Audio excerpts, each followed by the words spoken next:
Shalom Aleichem. Bapak Yahweh memberkati saudara sekalian.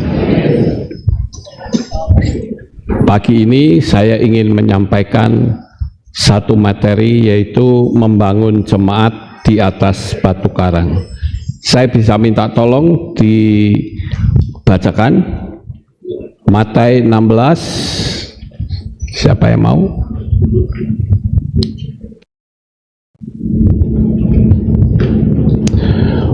Matius 16 ayat 18 sampai 19.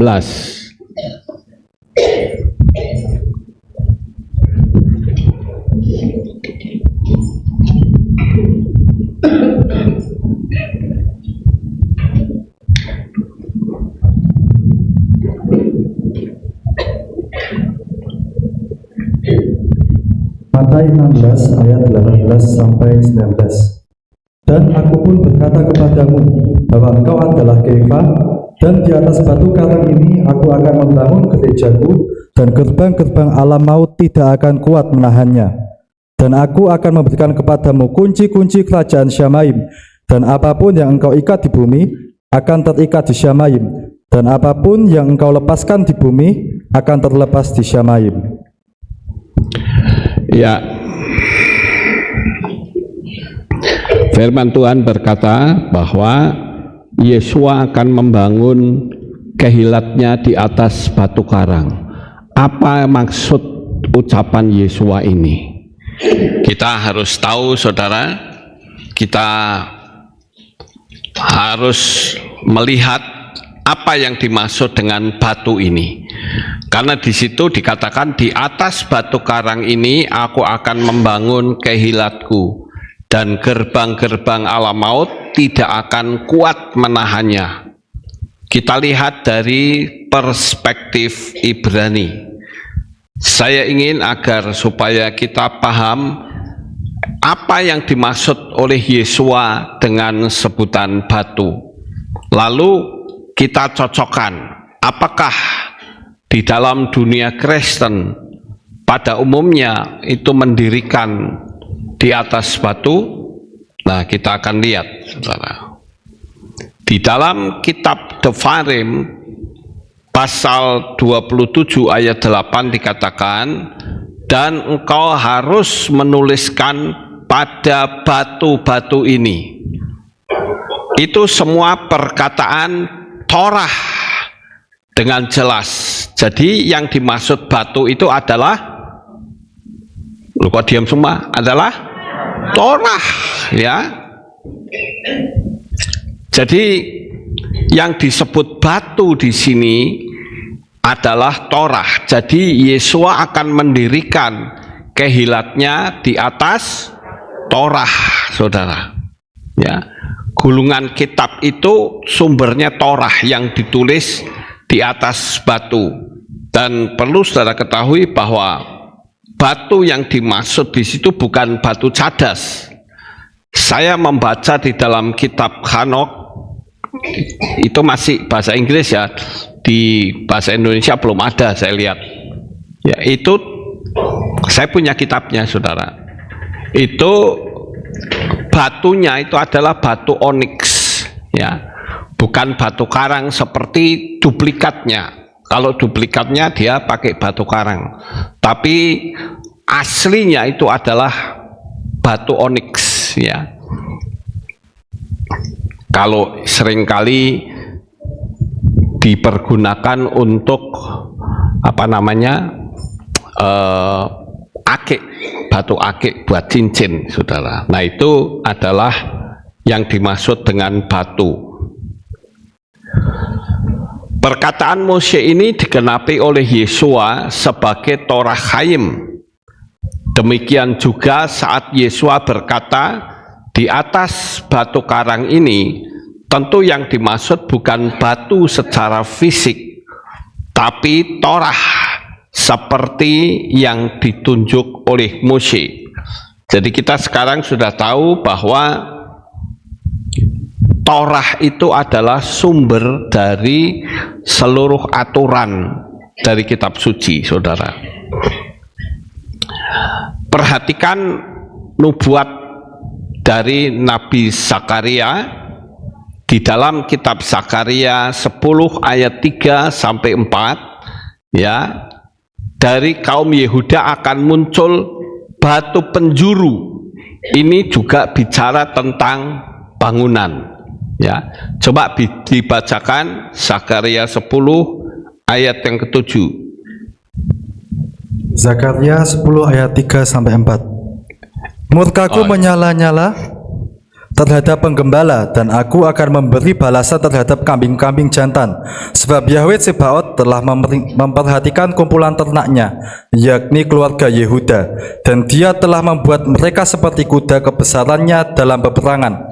Daripadanya akan muncul batu penjuru, daripadanya akan muncul patok, daripadanya akan muncul busur perang, daripadanya akan muncul semua yang menindas bersama-sama. Nah, saudara perhatikan bahwa di dalam kitab Zakaria pasal 10 ayat 3 sampai 4 itu bicara tentang batu penjuru. Dan saudara tentu tahu bahwa yang dimaksud batu penjuru itu siapa? Itu Yesua, saudara. Ada nubuatan di dalam kitab Tehillim pasal 118 ayat 22. Mari kita akan buka Tehillim 118 ayat 22. Ya. Tehillim 118 ayat 22. Batu yang telah juru bangunan tolak sudah menjadi kepala penjuru. Nah, saudara lihat, batu yang ditolak itu adalah batu penjuru, ya, juga merupakan gambaran dari Yesua sebagai batu penjuru. Kita coba perbandingkan di dalam kitab Efesus pasal 20 ayat 22, pasal 2 ayat 20 sampai 22. Efesus pasal 2 ayat 20 sampai 22. Yang dibangun di atas dasar para rasul dan para nabi, dengan Yeshua HaMasyiah sebagai batu penjurunya. Di dalam dia, setiap bangunan yang disusun bersama bertumbuh sebagai tempat suci yang kudus di dalam Tuhan. Di dalam dia, kamu juga dibangun bersama sebagai tempat kediaman Elohim dalam roh. Nah, saudara, di sini kita melihat bahwa kitab Efesus mengatakan bahwa para rasul itu membangun kehilat, membangun jemaat, membangun dasar pengajaran itu dari Torah, ya. Tetapi kalau kita perhatikan saat ini, ya, ada lagi munculnya doktrin Tritunggal. Itu adalah doktrin dari bapak-bapak gereja yang sesat, ya, saya katakan sesat, karena itu jelas di dalam dunia iman percaya kita tidak mengenal Tritunggal, ya. Karena apa? Karena pribadinya itu satu, Ehad. Jadi bukan pribadinya banyak. Sedangkan doktrin Tritunggal itu 3 pribadi yang menjadi satu, itu jelas ngawur, saudara. Maka saya katakan itu sesat, tidak tepat, ya. Saya tidak peduli apa kata orang bahwa kita harus menghormati bapak-bapak gereja, tapi kalau bapaknya itu sesat, ya itu sesat pengajarannya, jelas salah. Jadi yang benar itu adalah Ehad atau tunggal, saudara, atau Esa. Jadi Yesua di sini sedang memberitahukan bahwa pengajaran yang berkenan di hadapannya itu adalah dari Torah, bukan yang lain, saudara. Nah, kenapa banyak sekali orang-orang Kristen pada umumnya kalau ditanya Tuhanmu 3 ya, itu sudah terkenal, saudara. selalu menjawab, enggak, Tuhan saya satu, tapi 3 pribadi. Jadi piye, saudara? Satu tapi 3 pribadi. Ya kalau Bapak Yahweh menjelma atau menjadi 1 juta fenomena, berarti 1 juta pribadi. Ya tidak, pribadinya tetap satu. Ya, saya tekankan ini semua supaya jemaat ngerti, jemaat paham bahwa Tuhan kita itu bukan 3 pribadi. Lah kalau 3 pribadi lah, apa bedanya dengan Trimurti, saudara? Ya, itu jelas tidak tepat.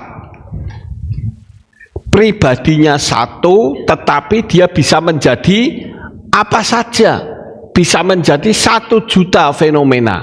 Maka saya menyebutnya fenomena, bukan pribadi.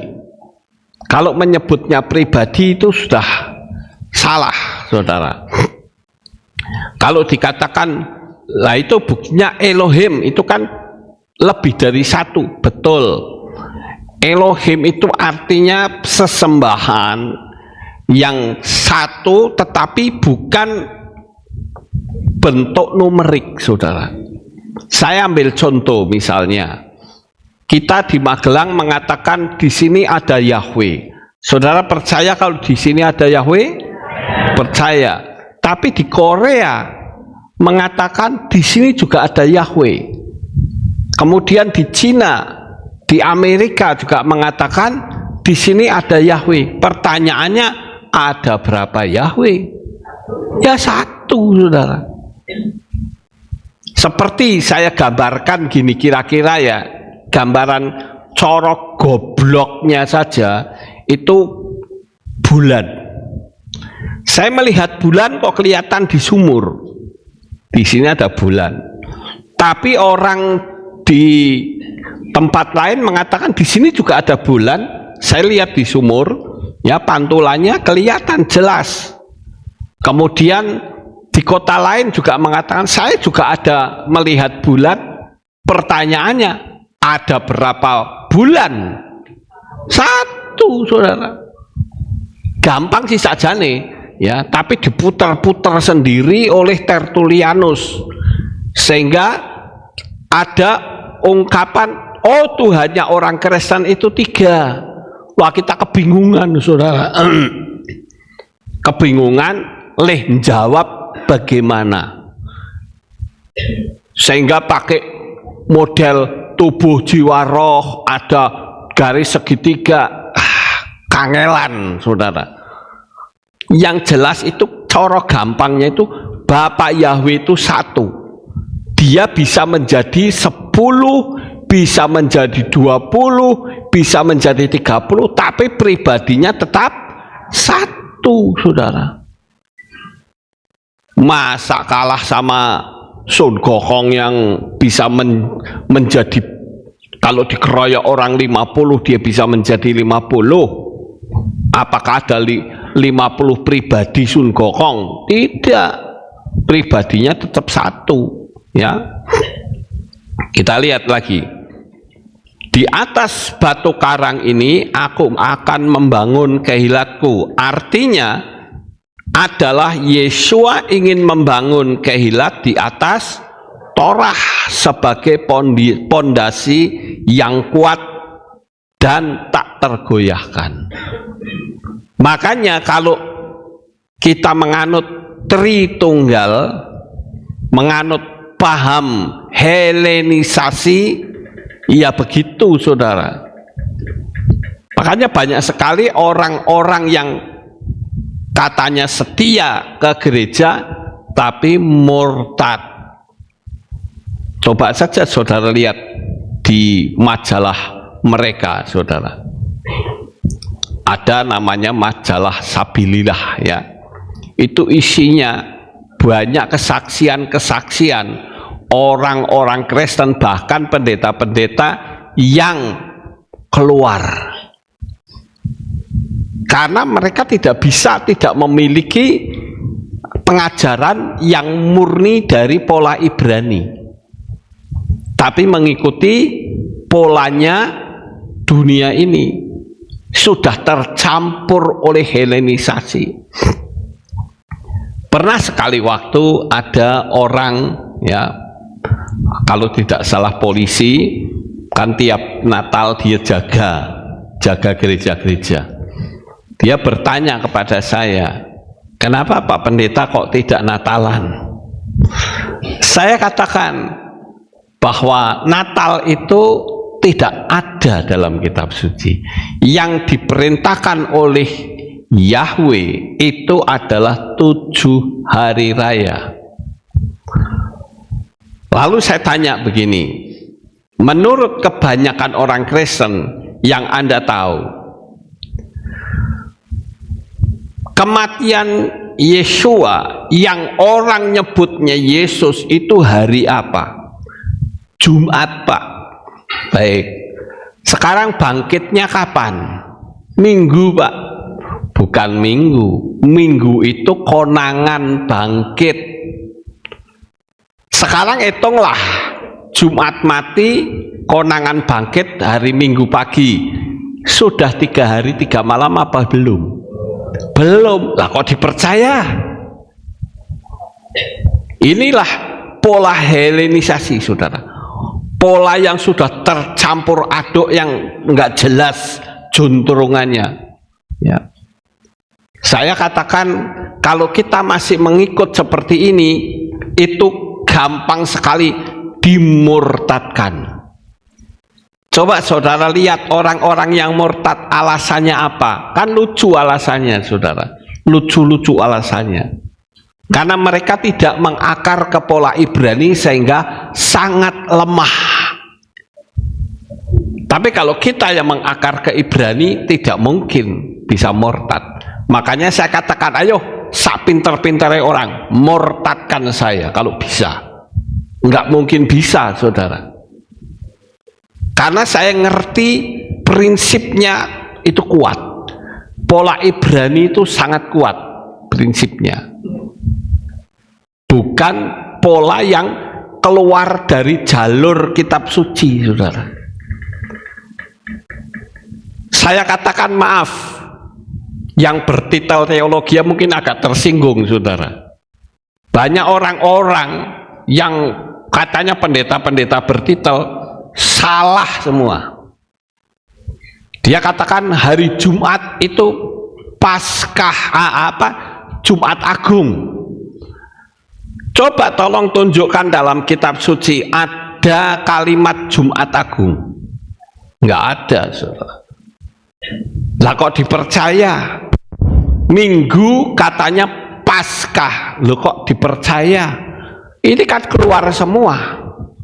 Padahal Pesahnya itu hari Jumat, Minggu itu buah sulung. Lah kok tidak sesuai kitab suci kok ya mau gitu loh. Apalagi kalau sudah bulan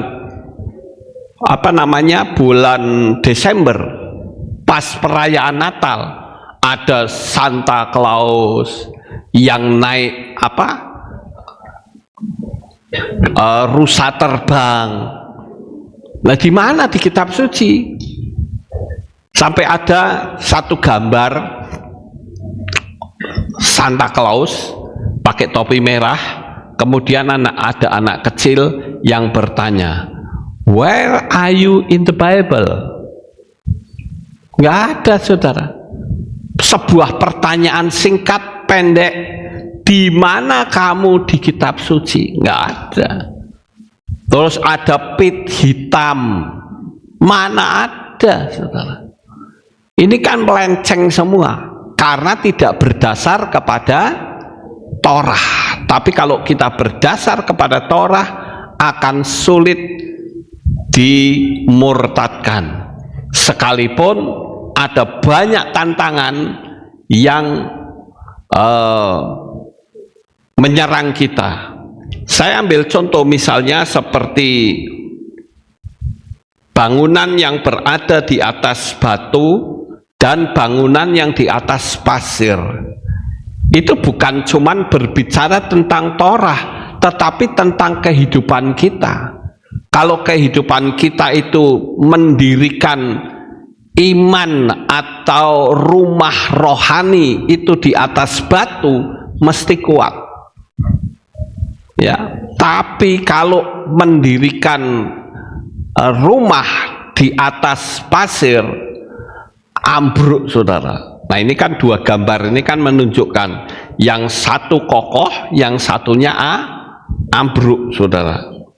Nah, sekarang saya ambil contoh.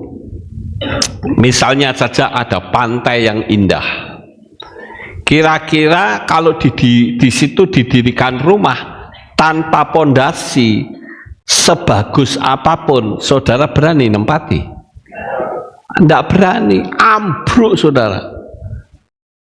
Sekarang kita tunjukkan contoh atau bukti bahwa batu itu bicara tentang iman. Batu itu bicara tentang Torah. Batu itu bicara tentang kehidupan rohani kita. Apakah kita didirikan di atas batu atau didirikan di atas pasir? Saya ambil contoh. Ada 3 macam hambatan dalam rumah rohani kita. 1, kalau saudara mengacu kepada perumpamaan Yesua, yaitu ada orang yang mendirikan rumahnya di atas batu dan ada orang yang mendirikan rumahnya di atas pasir. Nah, kita lihat, saudara, ada 3 macam hambatan dalam rumah rohani kita. 1, yaitu hujan. Hujan ini hambatan yang akan menimpa atap. Itu pasti itu di mana-mana itu, sekalipun di dasarnya batu atau dasarnya pasir, tetap akan kena hujan. Kalau orang mendirikan rumah, pasti akan ada pondasi yang kuat. Sama seperti kehilat di belakang, saudara. Kehilat di belakang, saya lihat cara pasang pondasi. Pondasinya itu kalau saya masuk ke dalam lubangnya itu tenggelam, saudara. Jadi dalam sekali pondasinya. Dan kehilat kita dirancang untuk bisa tahan gempa 9 skala Richter, kira-kira segitu. Jadi sekalipun ada gempa nggak ambruk, saudara. Terus diukur tanahnya pakai komputer, apakah tanah ini padat atau tidak, kepadatannya dalam kedalaman berapa, itu sudah ada. Sedangkan untuk ngukur saja, bautnya yang buat ngukur, 1 baut itu 50 juta, saudara. Itu saya lihat bagaimana mereka mengukur itu. Ya. Nah, itu hambatan yang datang dari atas. Hujan adalah hambatan yang datangnya dari atas, yang akan menimpa atap rumah. Apakah bocor? Pengaruh-pengaruh ajaran dari luar. Nah, hujan itu berbicara tentang pengaruh dari luar, saudara. Kalau kita itu tidak memiliki pondasi yang kuat, sekalipun hujan menimpa atas, tapi tetap pondasinya akan terkikis sedikit demi sedikit. Apalagi, saudara, kalau kita lihat, ya, kadangkala air hujan itu berubah menjadi butiran-butiran es. Indonesia adalah negara yang iklimnya tropis. Tapi zaman sekarang Indonesia bisa terjadi hujan es. Di Magelang pernah terjadi hujan es, ya, saudara. Di Magelang saja yang seperti ini bisa hujan es. Kemudian di Dieng juga pernah terjadi hujan es. Di Jogja juga pernah. Itu bicara tentang datangnya dari atas. Pengaruh ajaran-ajaran yang datang dari luar. Kadangkala banyak orang yang tidak mempelajari firman Tuhan, saudara. Saya ambil contoh, ada satu netizen yang WA saya, Pak Lukas, ini ada masalah begini, kira-kira bagaimana? Loh, saya bilang, berarti kamu tidak mengikuti secara rutin channelnya Lukas Sutrisno atau Aleph Tau, Kehilat Aleph Tau. Saya sudah khotbahkan di situ. Kamu lihat atau kamu lihat yang lain? Saya tanya, dan dia jawab, untuk akhir-akhir ini saya tidak lihat. Sekarang saya mau tanya, kalau kamu tidak lihat pengajaran saya, yang kamu lihat itu apa? Saya hanya lihat video tentang setan. Saya tanya, kamu lihat video tentang setan, hasilnya apa? Nggak ada hasilnya. Ya sudah, saya kalau suruh menerangkan sekarang akan banyak yang lupa. Jadi lihat saja video saya. Jadi dia akan kehilangan waktu, saudara. Saya memberikan pengajaran, saya mempelajari kitab suci, itu nggak main-main loh, saudara. Saya ngerti betul bahwa kalau kita sampai keliru pengajaran, sesat, saya akan masuk neraka. Dan saya di sini sebagai sopir, saya tidak boleh membawa jemaat menuju kepada kehancuran. Firman Tuhan katakan bahwa kita harus mengikuti Torah. Kalau tidak mengikuti Torah, kita mau mengikuti ajarannya siapa? Ya. Yang berikutnya, yang kedua, angin adalah hambatan yang datang dari samping. Angin itu berbicara tentang lingkungan atau pengaruh lingkungan, pengaruh pergaulan, atau kita menghadapi problem atau masalah. Itu adalah bicara angin. Nah, sekarang kalau kita menghadapi problem, kita menghadapi tantangan pergaulan, itu sama saja kita terpengaruh oleh angin, saudara. Itu hambatannya. Nah, angin ini apakah akan merobohkan rumah rohani kita? Saya sedang WA dengan seseorang,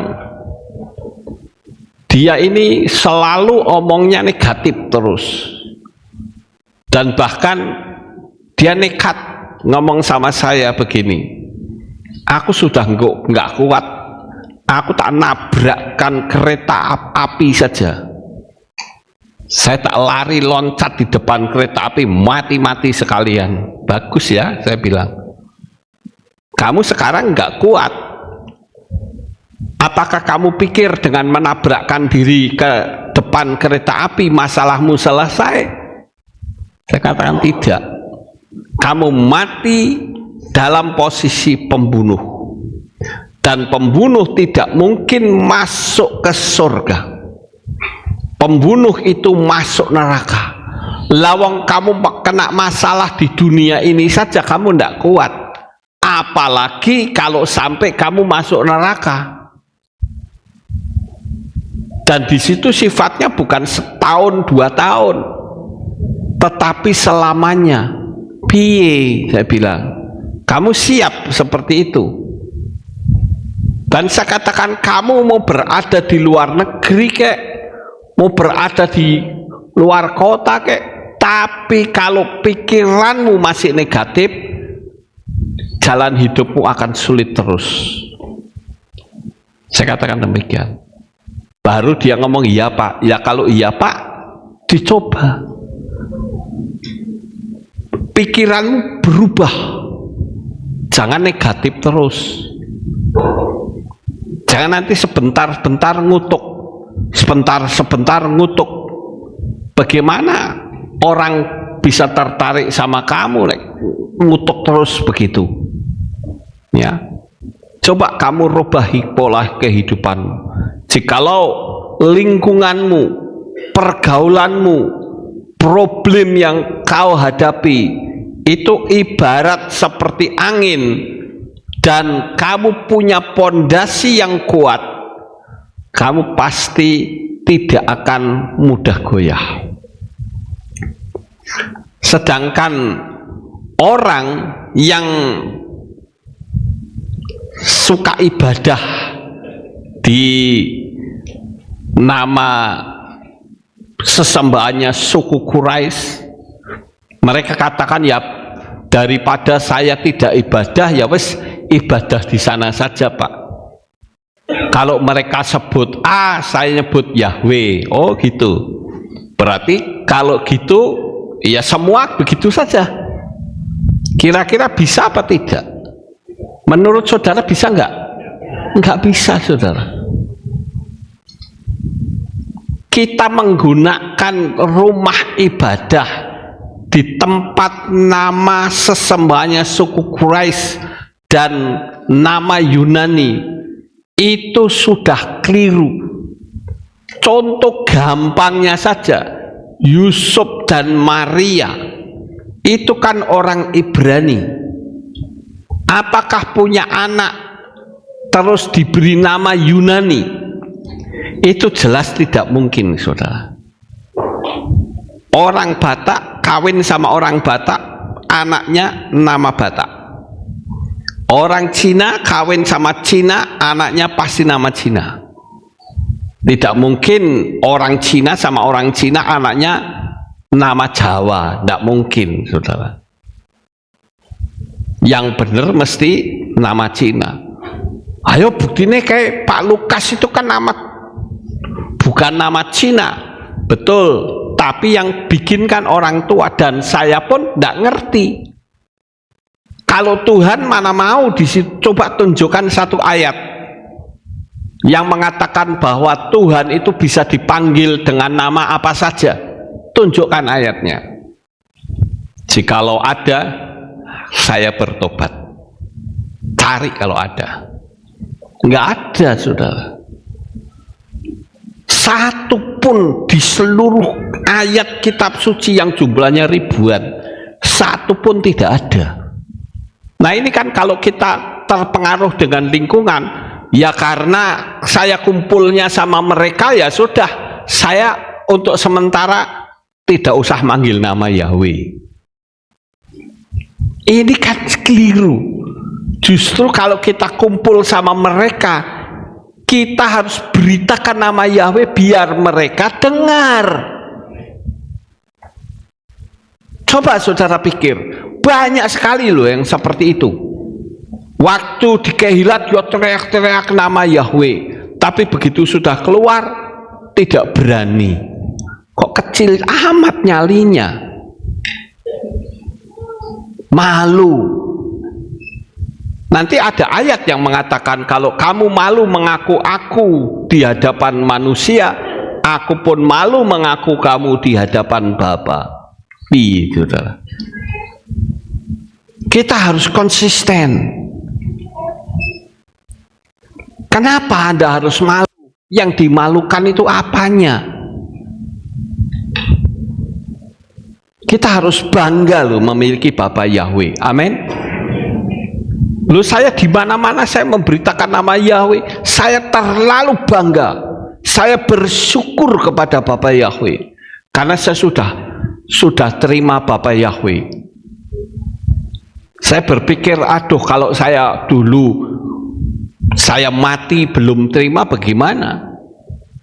Ini saudara, ini bukan kata saya tapi firman Tuhan yang berbicara. Ayolah beritakan nama Yahweh kepada anak saudara yang belum terima Yahweh. Perkara dia terima atau tidak bukan urusan kita. Yang penting kita beritakan. Kalau ada rumah kebakaran, kebetulan itu rumahnya teman kita, masa kita bilang kebakaran biarin aja, nanti kan panas kan juga bangun sendiri. Enggak bisa begitu, saudara. Kita mesti gedor rumah itu, dikatakan rumahmu kebakaran, cepat keluar. Kebanyakan orang-orang WA ke saya tanya, kamu ibadahnya di mana? Ya karena saya nggak ada tempat ibadah, saya ibadah. Saya bilang keliru. Kalau memang tidak ada tempat ibadah, streaming. Dan selalu kalau ada orang minta baptis saya, pasti saya akan bertanya, kamu ibadah di mana? Kalau ibadahnya masih di sana, apalagi pelayanan, selesaikan dulu. Karena saya dalam doa baptisan itu selalu ada pemutusan hubungan dengan nama yang lama. Ya. Kemudian ketiga yaitu banjir. Banjir adalah serangan terhadap pondasi rumah rohani kita. Pondasi itu berarti dasar, saudara. Saya yakin rumah-rumah saudara pasti dasarnya harus kuat. Ada yang pakai model cakar ayam, kalau dulu kan belum, hanya batu saja. Sekarang cakar ayam. Ada model pakai sabuk, ya, dari ujung sampai ujung itu dipanteng besi, saudara, sebagai sabuk. Ada yang seperti itu. Jadi rumah rohani kita itu kuat, sekalipun banjir dia tidak akan roboh.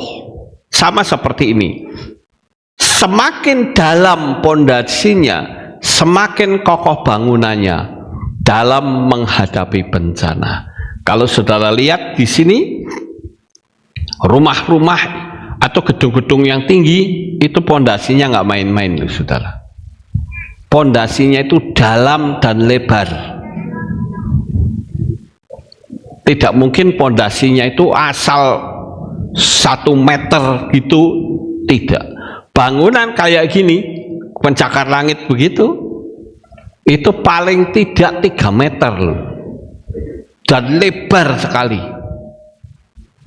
Bangunan belakang saja saya tenggelam kok, saudara. Besinya gede-gede lagi, besi ulir. Tujuannya apa? Supaya kuat. Kalau terjadi goncangan, terjadi banjir, kira-kira begitu, saudara. Banjir itu menyerang pondasi. Kenapa sekarang Kehilat Pemulihan Indonesia lambangnya seperti ini? Tidak ada simbol salib di situ, tetapi simbolnya torah, menorah, dan burung merpati. Torah itu bicara tentang dasar iman kita dari Torah. Menorah itu simbol Yesua. Yesua itu kepalanya 7, Yod Shin Wo Ayin, 7. Jadi Kehilat Pemulihan Indonesia percaya Torah dan percaya Yesua. Sedangkan burung merpati itu simbolnya Roh Kudus. Jadi kita percaya 3 fenomena ini, saudara, yaitu Torah yang adalah Bapa Yahweh sendiri. Kenapa kita pakai kepa? Karena kita percaya bahwa Bapa Yahweh itu batu karang yang teguh. Itu sebagai sumber iman kita. Ya. Sementara menorah itu bicara Yesua, dan burung merpati itu simbolnya Roh Kudus. Ini simbolnya KPI, saudara. Dan ini kita sama-sama rapatkan dulu waktu dari Gain, ya, masih ada simbol salibnya, dirubah semua. Kita masuk ke pola Ibrani, tidak ada pula kata gereja, nggak ada. Yang ada adalah Kehilat Kita lanjut. Membuang batu artinya membuang Torah. Bagaimana mungkin mendirikan kehilat tanpa Torah? Pasti akan roboh rumah itu. Rumah rohani akan hancur. Yesua sudah memberitahu kalau dasar bangunan itu hanya ada dua, di atas batu atau di atas pasir. Nah, pasir itu bisa berarti doktrin atau ideologi kebenaran yang semu, seperti Tritunggal itu pasir, saudara. Kebenaran yang semu buatan manusia itu Talmud misalnya. Orang Yahudi pun mereka sudah punya Torah, tapi Torahnya disingkirkan. Lebih banyak mereka menggunakan Talmud, sampai mereka tidak percaya Yesua. Mereka bahkan mengganti nama Yahweh menjadi Hashem. Saudara tahu, di tempat pembasuhan di tembok ratapan itu ada kalimat yang seperti kita lihat, Baruk ata Yahweh Elohenu dan seterusnya. Tapi mereka membacanya Baruk ata Hashem. Kan lucu, saudara. Tidak pernah Bapak Yahweh itu menyuruh namanya diganti, ya. Kemudian apa? Jabatan itu juga pasir. Ada orang yang bangga dengan jabatannya. Uang itu juga pasir. Karena apa? Nilainya bisa berubah-ubah. Saya ingat dulu waktu saya ke Jakarta naik kereta api pertama kali, saya masih kecil, saudara, dari Sragi ke Jakarta cuma 100 rupiah. Sekarang 100 rupiah buat pergi ke Jakarta apa bisa? Nggak bisa. Gula 1 kilo 56 rupiah. Saya masih ingat itu. Sekarang sudah banyak sekali nilainya. Jadi nilai uang itu ternyata berubah. Nah, itulah yang digambarkan Yesua sebagai pasir. Kemudian apa? Pangkat. Orang yang punya pangkat sebutlah jenderal bintang 4. Tidak usah bintang 4, bintang 7 sisan, ya. Itu akan berubah setelah umur 50, 60, mulai kekuatannya kurang. Sekalipun jenderal, pangkatnya tinggi, kalau sudah tua pasti loyo, saudara. Jalannya juga sudah susah, ya. Itulah yang disebut pasir. Jika kena hujan atau banjir, itu akan merobohkan. Karena pasir itu sifatnya berubah-ubah, tidak tetap. Beda dengan pondasi, saudara, yang terbuat dari batu dan semen, pasir atau besi. Itu sebabnya Yesua mengusir pengerjanya yang tidak melakukan pengajaran Torah. Coba tolong dibaca, ya. Matius pasal 7 ayat 23. Pasal 7 ayat 23. Dan pada waktu itu aku akan menyatakan kepada mereka, aku tidak pernah mengenal kamu. Enyahlah dariku, hai kamu yang mengerjakan kejahatan. Nah, coba saudara baca ya, ayat 22, 23 dan seterusnya itu mengatakan, bukankah kami bernubuat demi namamu? Bukankah aku mengusir setan demi namamu? Kalau bernubuat dan mengusir setan itu tingkatannya sudah apa, saudara? sudah pendeta, sudah pelayanan. Coba tolong dibaca lagi ayat 24 dan seterusnya. Matius pasal 7 ayat 24.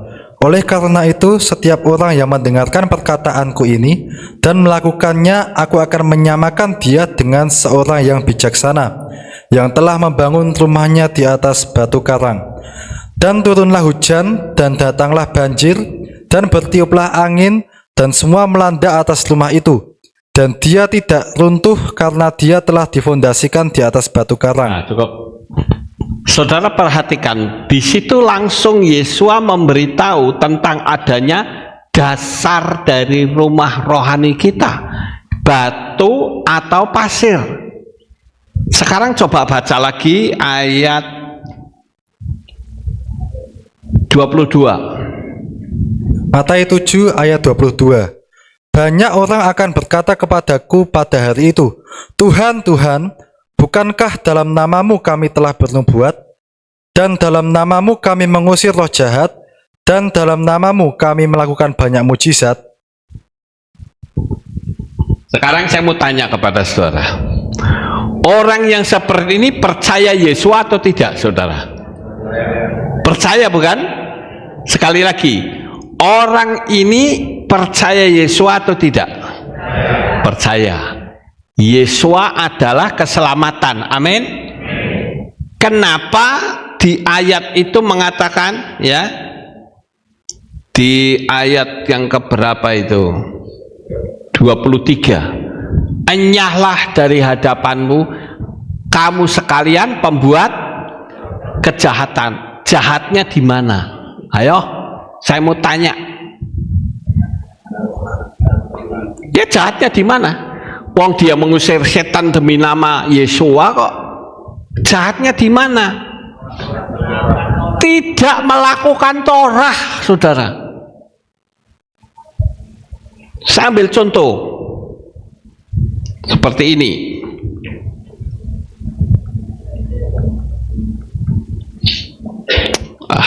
Ini kok.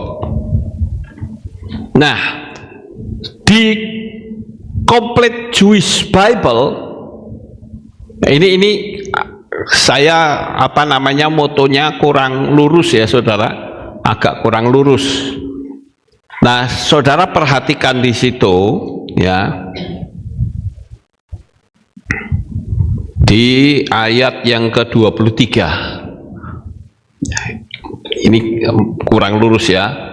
Then I will tell them to their face. Saudara perhatikan ya, dan aku akan berkata kepadanya, ya, then I will tell them, aku berkata kepadanya, to their faces, di hadapannya, I never knew you, saya tidak mengenal kamu, ya, aku tidak pernah kenal kamu atau mengetahui kamu. Get away from me, you workers of lawlessness. Lawlessness itu adalah Torah, saudara. Pergi kamu dari hadapanku, kau pekerja yang gagal melakukan Torah. Padahal di Kristen Torah tidak berlaku. Piye, saudara? Ayo, kalau coba saudara tanya semua orang Kristen, kita melakukan Torah enggak ya? Oh, Torah itu sudah tidak berlaku, sudah digenapi Yesua. Sopo sing ngomong, saudara? Paulus saja tidak berani menghapus Torah, kok orang Kristen berani menghapus Torah? Saya tunjukkan lagi. Nah, ini juga, kalau ini sudah lurus ya, ini di Restoration Scripture. Perhatikan ayat 23, saudara. And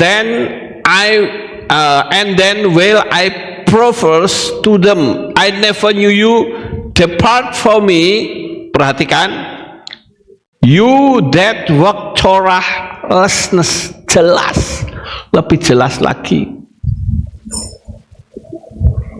Ini saya betul-betul tunjukkan buktinya, saudara.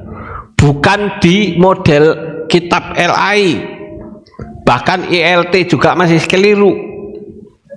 Saya cari ke kitab yang kira-kira mendekati Ibrani. Kok bisa-bisanya orang mengusir setan demi nama Tuhan, kemudian apa tadi, bekerja demi nama Tuhan, kok dikatakan pergi kamu yang melakukan kejahatan? Lah, kejahatnya di mana? Orang bekerja untuk Tuhan kok jahat? Ternyata setelah diurut menggunakan kitab suci yang mendekati bahasa Ibrani, ternyata gagal melakukan Torah, atau sebutlah menolak Torah. Saudara perhatikan tuh yang saya stabilo kuning, saudara. You that work Torahlessness. Ya. Saudara gagal melakukan Torah. Kemudian saudara, ini ada kitab juga, Haleluya Scripture. Ini semua saya foto ya, untuk bukti, saudara. Saudara perhatikan. And then I shall declare to them, I never knew you. Aku tidak pernah melihat kamu, mengenal kamu, mengerti kamu. Depart from me, keluar kamu, ya. Pergi kamu dari aku. You who work lawlessness. Kamu yang gagal melakukan Torah. Ya. Jadi di sini kita sudah tahu kenapa orang yang mengusir setan demi nama Tuhan, kenapa orang yang pakai nama Tuhan ternyata sekalipun percaya Yesus loh ya.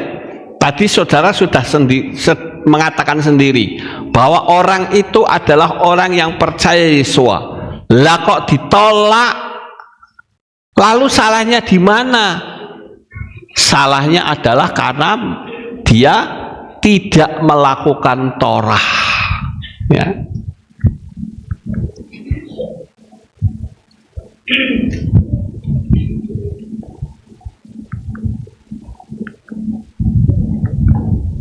Nah, saudara perhatikan Zakaria 9 ayat 13, sekali lagi dibaca.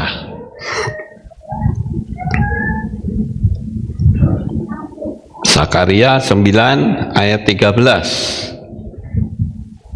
Zakaria 9 ayat 13. Sebab aku telah membariskan Yehuda bagiku, aku telah mengisi busur dengan Efraim, dan aku telah membangkitkan anak-anakmu, hai Sion, melawan anak-anakmu, hai Yunani, dan aku telah menjadikan engkau seperti pedang seorang pahlawan. Nah, saudara perhatikan, ini penting sekali, saudara. Sebab aku telah membariskan Yehuda bagiku, aku telah mengisi, ada kata busur, ya, dengan Efraim, aku telah membangkitkan anak-anakmu, hai Sion, melawan anak-anakmu, hai Yunani. Perhatikan kata Yunani di situ, saudara. Ya. Dan Zakaria ini bernubuat tahun 511 sebelum Masehi. Sedangkan kebangkitan Yunani Helenis sekitar 400 sebelum Masehi. Sekarang sedang dalam pengenapan. Nubuat dulu atau kebangkitan Yunani dulu, kalau kita lihat di sini. Nubuatan dulu, sudah dinubuatkan. Perhatikan ya. Tuhan akan memakai kehidupan orang-orang Efraim dan anak-anak Sion melalui kekuatan Yehuda. Yesua dari suku Yehuda ya. Sekarang perhatikan saudara, perhatikan baik-baik. Nah, ini dia perumpamaannya. Ya. Busur itu adalah Yehuda. Anak panah itu adalah Efraim.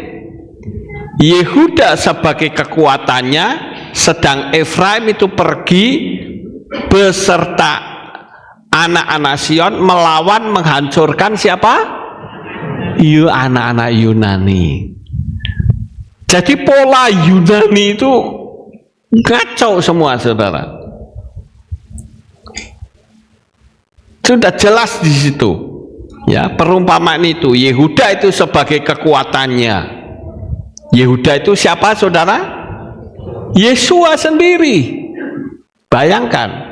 Nah, saudara itu adalah yang digambarkan sebagai kelompoknya Efraim. Ngerti, saudara? Maksud saudara ya? Jadi kalau begitu, saudara tidak boleh diam. Saudara harus menjadi anak panah yang menyerang. Memang kita mundur sedikit, ya, karena mundurnya itu untuk memperkuat pernya. Kalau panah itu ditarik ke belakang, itu melesatnya cepat sekali, saudara. Tapi coba kalau mundurnya cuma dut gitu tok, nggak ada tenaganya, paling kelutuk di situ. Tapi kalau ditarik ke belakang, dilepas, pasti akan jauh ke depan. Nah, siapa yang akan memberitakan nama Yahweh dan pola Ibrani kalau bukan kita-kita, saudara? Kedatangan Tuhan sudah hampir, saudara. Sangat mengerikan kalau sampai kita ketinggalan. Coba kita baca Bemidbar. Bemidbar atau Bilangan pasal 15.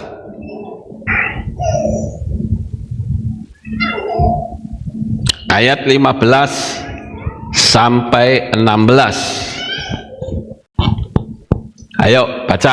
Bemidbar pasal 15 ayat 15 sampai 16. Untuk jemaat ini satu ketetapan bagi kamu serta untuk pengembara yang mengembara bersamamu, satu ketetapan selamanya bagi generasi-generasimu. Untuk kamu demikian jugalah untuk pengembara itu di hadapan Yahweh. Satu hukum dan satu peraturan berlaku untukmu dan untuk pengembara yang mengembara bersamamu. Nah, saudara perhatikan. Di situ saya tulis, orang-orang goyim, kita-kita mendapat anugerah kasih karunia, sehingga posisi kita sama dengan Israel. Makanya saudara disebut Israel rohani. Itulah yang dikatakan anugerah. Anugerah itu bukan menghapus Torah, saudara. Tapi anugerah itu adalah keadaan atau keberadaan goyim menjadi sama seperti Israel asli.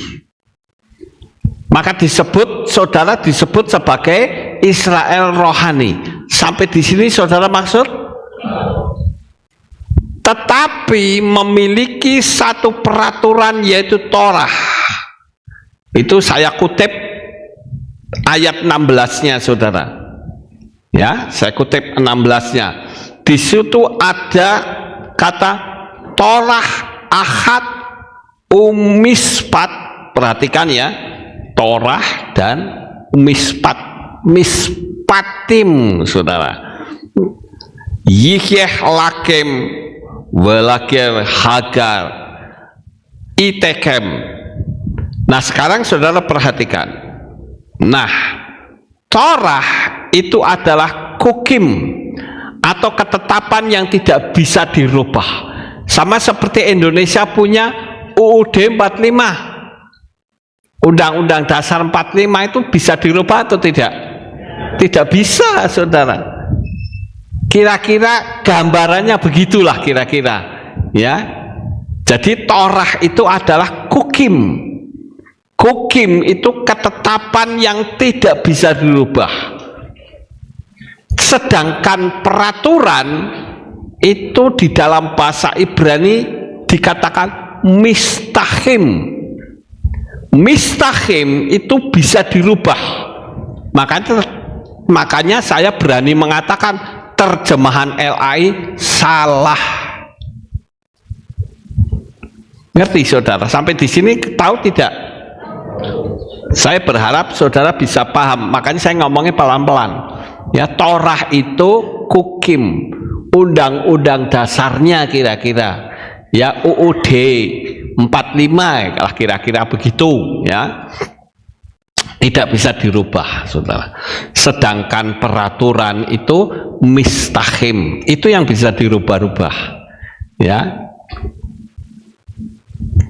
Kita lanjut. Apa kaitannya Sakaria 9 ayat 13?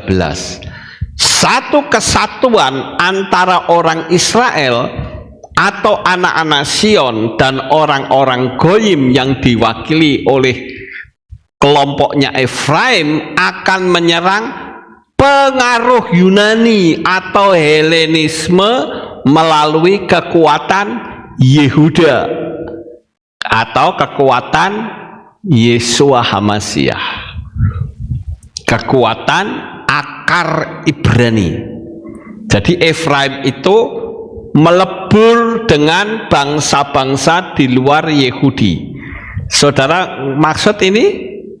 Ya, saya berharap saudara bisa mengerti. Sekali lagi, apa kaitannya Sakaria 9 ayat 13?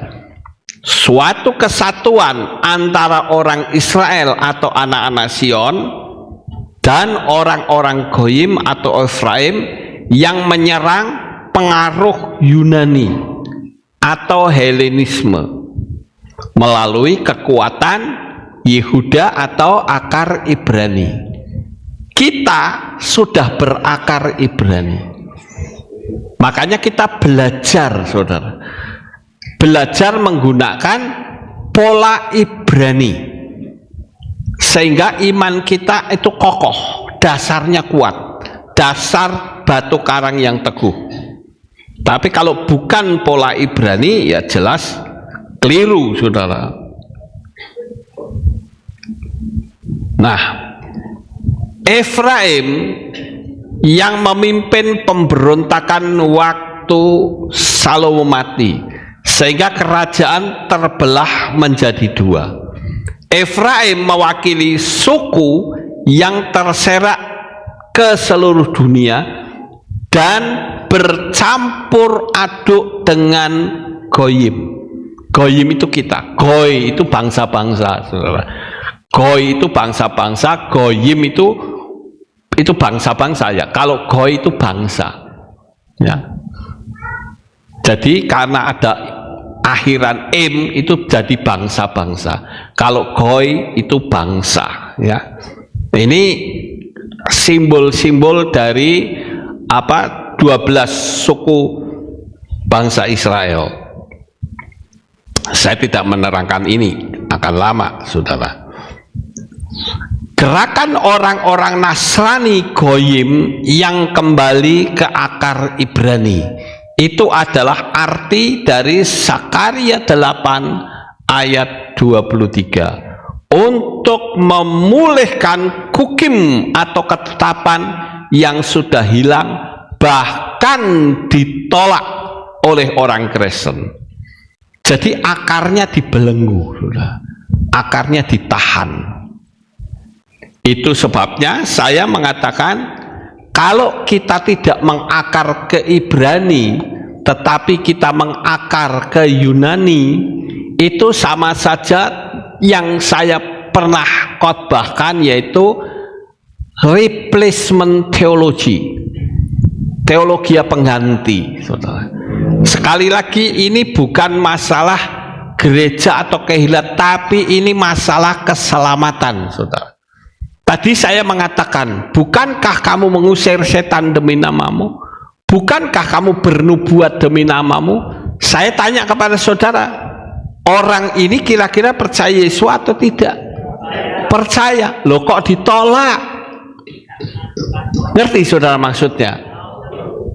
Kenapa ditolak? Karena Torah lessness, ya, gagal melakukan Torah atau menolak Torah. Jadi saya sampaikan ini karena apa? Mengarah kepada keselamatan. Jadi saya berharap saudara pegang. Sedangkan kadangkala kita nyanyi Ibrani saja, kalau saya lihat di sini agak mulai sedikit berkurang. Harusnya nyanyian Ibrani itu semakin banyak kita belajar, saudara. Ya koyok ikan koki nggak apa-apa, ngap-ngap dulu nggak apa-apa, saudara. Ya, lama-lama akan bisa. Ya. Kalau saudara pernah lihat ikan koki, kalau ikan koki mangap-mangap gini, saudara, nggak apa-apa kayak gitu dulu, lama-lama akan bisa. Ya. Seperti saya bikin lagu, satu pun nggak ada dinyanyikan.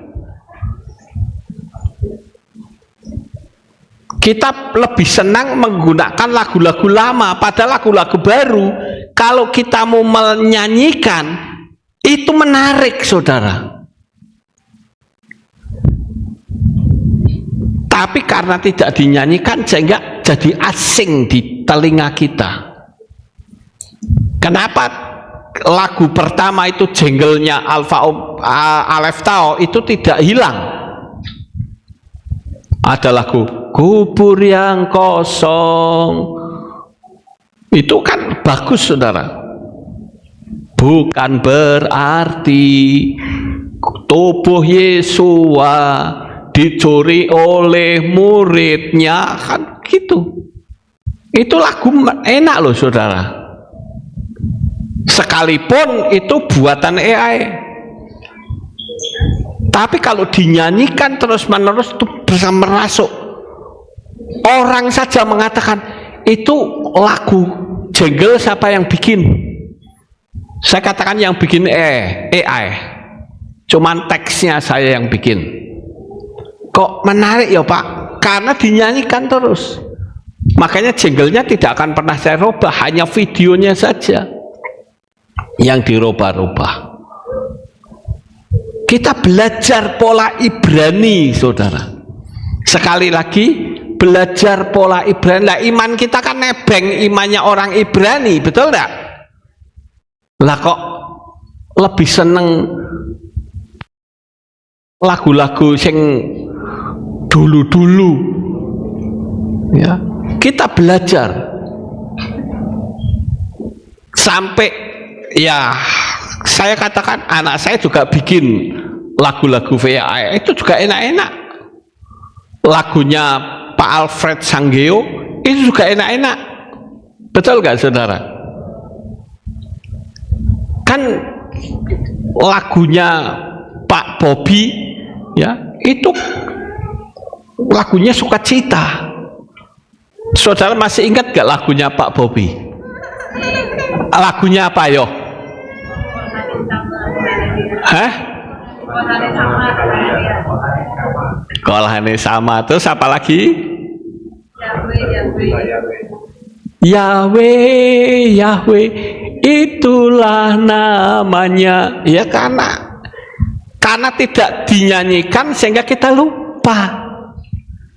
Tapi kalau dinyanyikan enak loh itu, saudara, lagunya. Ya, ayo kita belajar, saudara, agar kita lebih berkenan di hadapan Tuhan. Karena semua harus kembali ke Ibrani. Karena iman kita nebeng imannya orang Ibrani.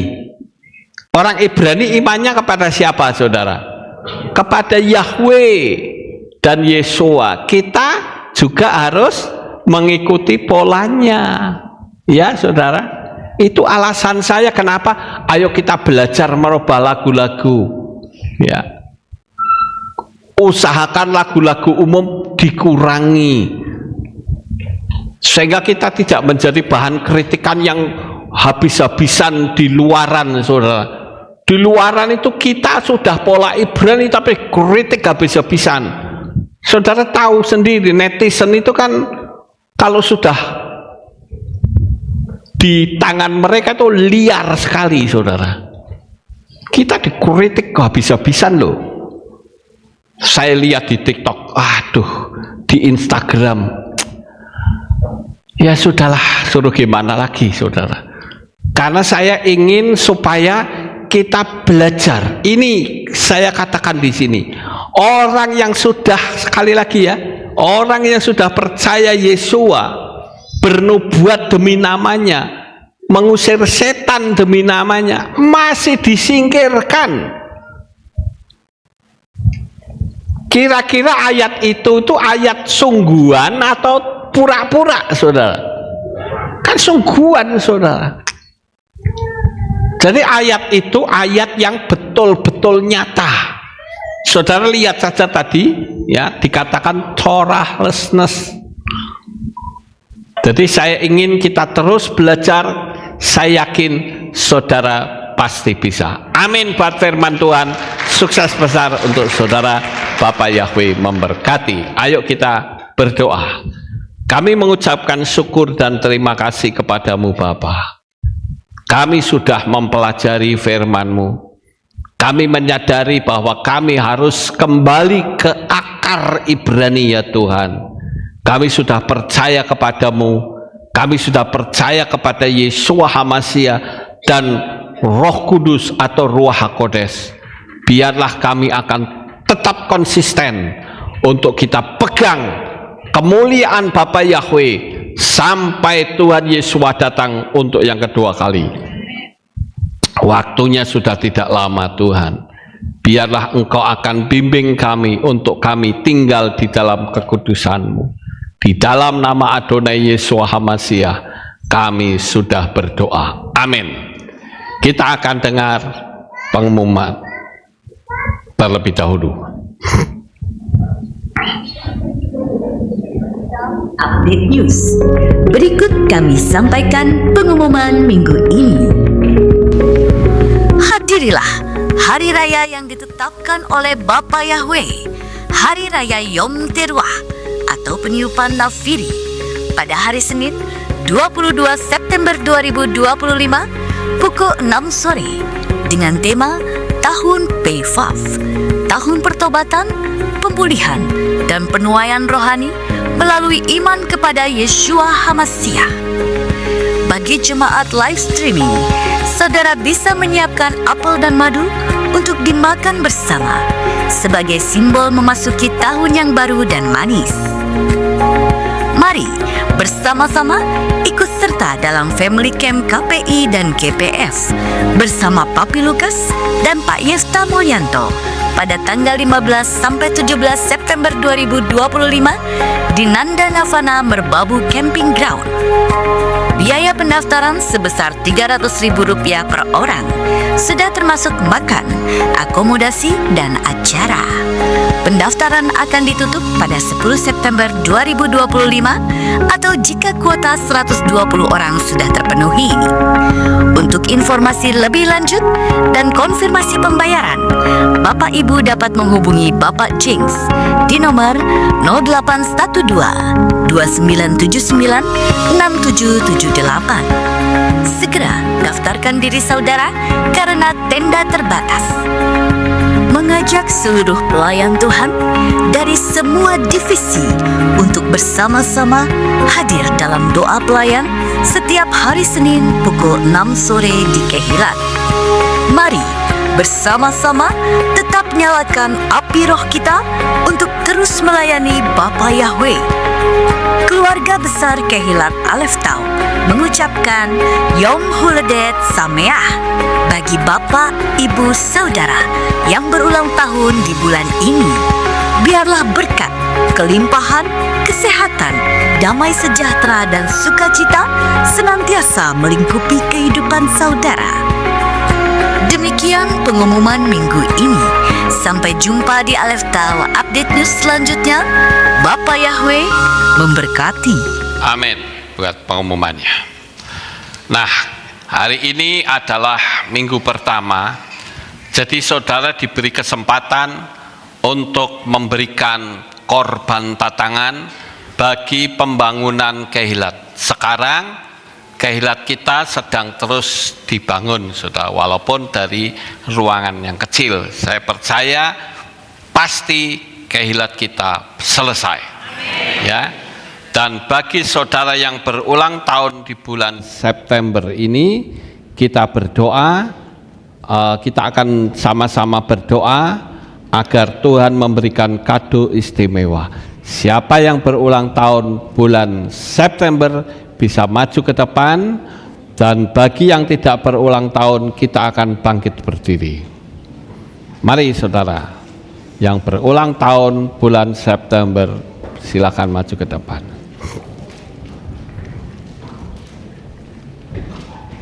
Ya.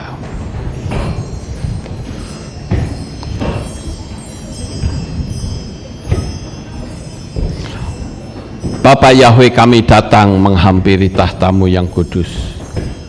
Bapa Yahweh yang Maha Kuasa, kami berdoa untuk teman-teman kami yang berulang tahun di bulan September.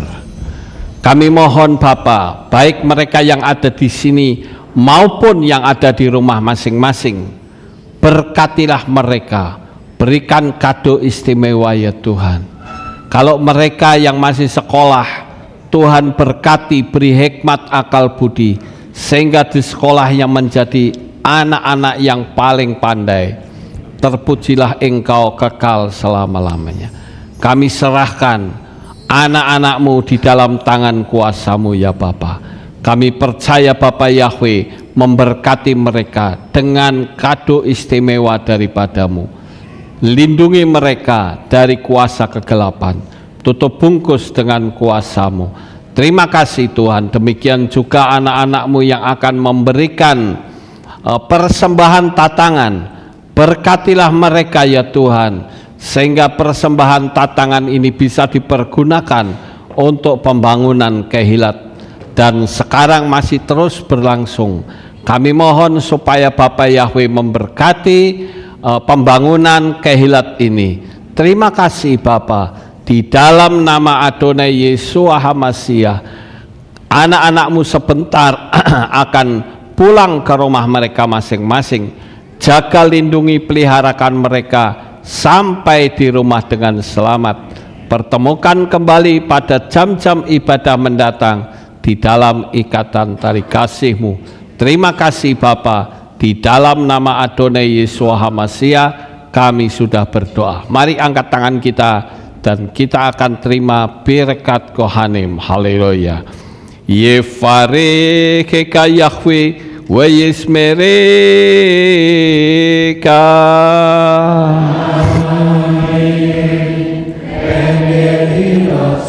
Yair Yahweh panau eleka wikuneka.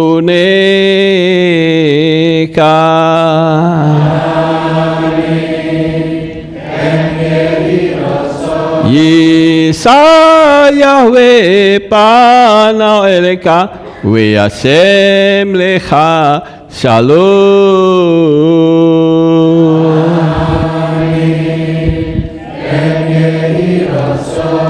Baruk ata Paer ufaruk ata pesadeh, diberkatilah engkau di kota dan diberkatilah engkau di ladang. Baruk peripitnecha ufri atmatka ufri faemteka shikar ala peka westerotsunika. Diberkatilah buah kandunganmu, diberkati hasil bumimu, hasil ternakmu, anak-anak lembumu dan anak-anak dombamu. Amin.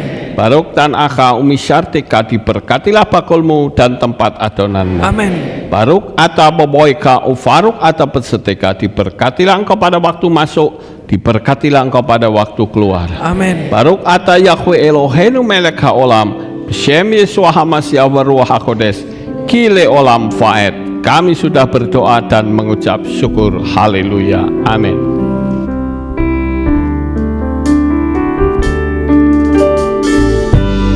Yevareka, Yismereka, Yevareka,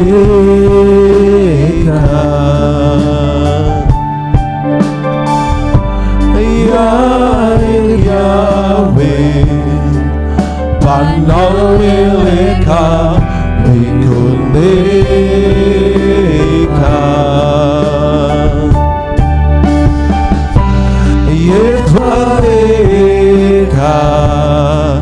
Veis mereka Evareka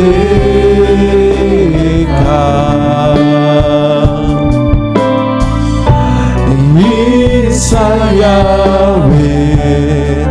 Panggal mereka Wikuneka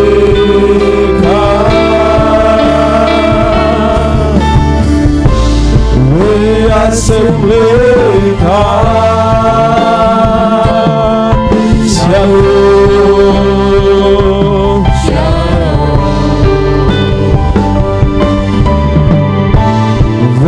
Assembleka Shalom Shalom Yevareka